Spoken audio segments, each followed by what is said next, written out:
How's it going? So, just here at the bench, looking at the C10 right now, and I've been testing the suspension. You see the angles on there?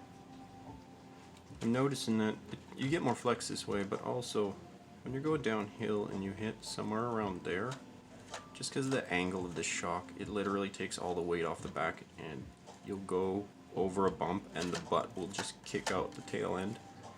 It'll just launch because there's no more weight and the springs are pushing hard. So one thing I do is take 4 of these 7 grams, make 1 ounce. And there's a nice little spot right here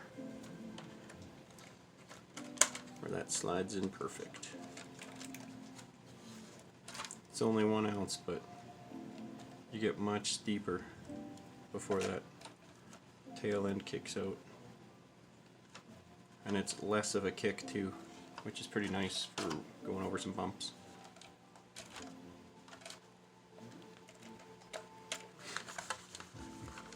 So this thing's still pretty stockish. Stock axles, stock shocks.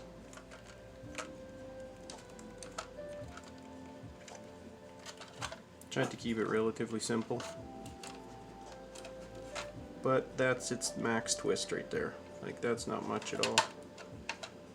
You can see how limiting that is. Like,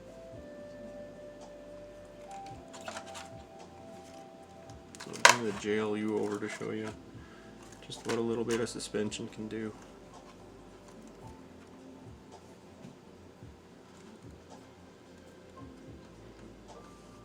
It's hard to show that, but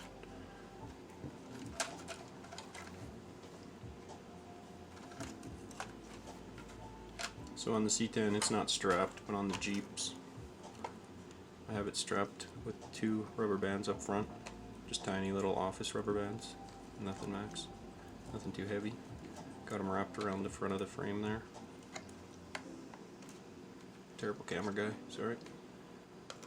It's hard to see. And on the back, got it wrapped around the frame as well. That's a little trickier to put on. And right there, that's it. So it's not all over the place. It's tight, lets you flex.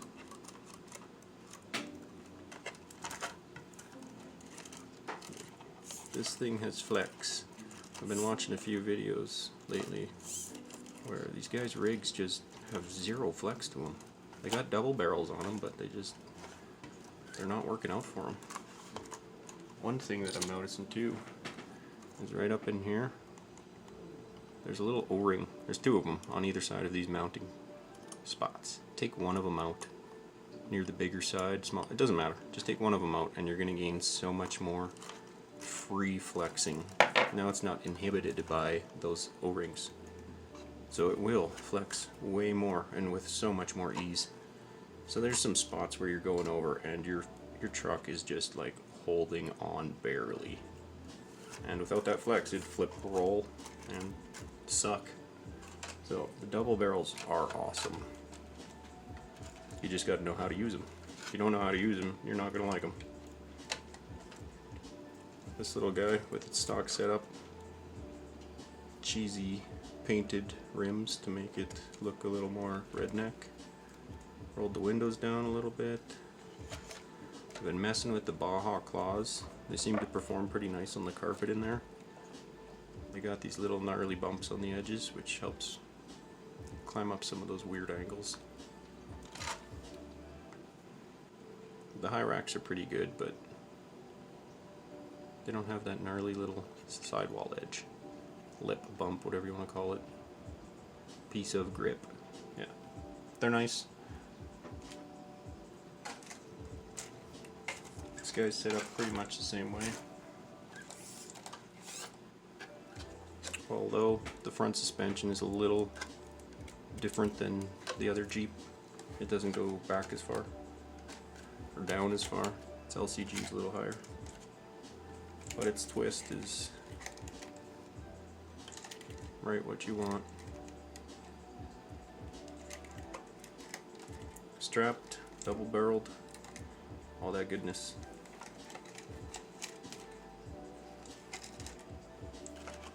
Take a look inside. That's what I did inside here. Moved the ESC up into the side so the motor would fit. A tiny little thing. Has some serious juice. I run mine calibrated on medium that's set to low, so it's really nice and slow.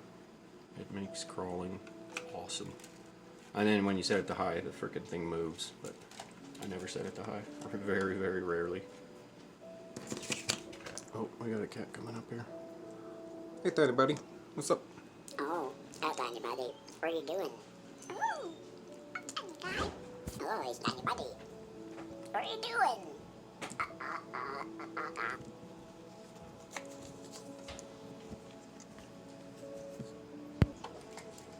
Oh yeah, forgot to mention. You notice, right? It's kind of hard to see there. Try to get a finger behind it. So these little springs in the double barrel are out of the stock shocks that come with this truck. Lets you drop nice and low. We'll still be able to get over pretty much anything. You might have a high center issue, but really it's not gonna stop you too badly. A little bit of speed will get over that, but not being able to flex, that's that to me that's the worst. Anyway, so a lot of you probably have these, and if you chop them up, they make awesome little customized stickers. That's all I say these are good for.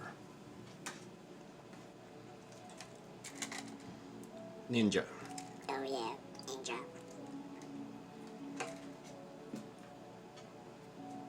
Alright, so moving on to the trailers.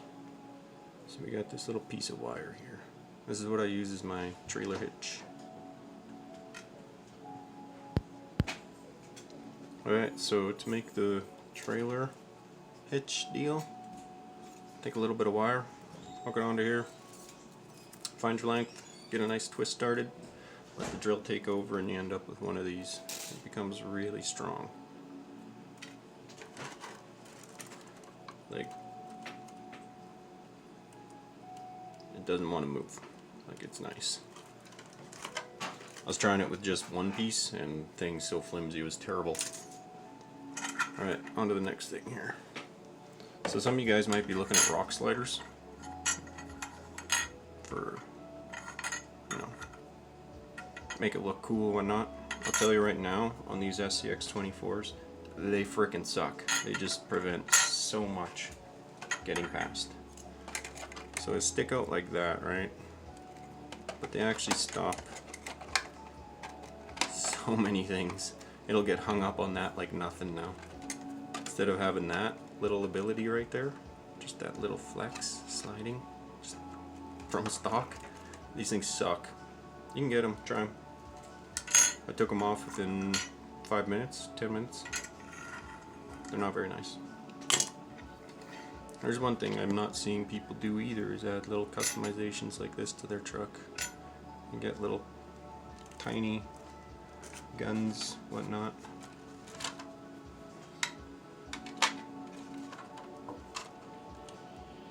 Redneck your stuff right out.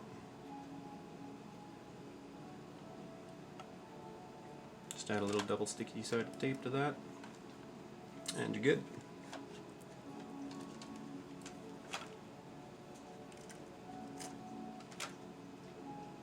Yeah, anyway, that's about all I got. Peace.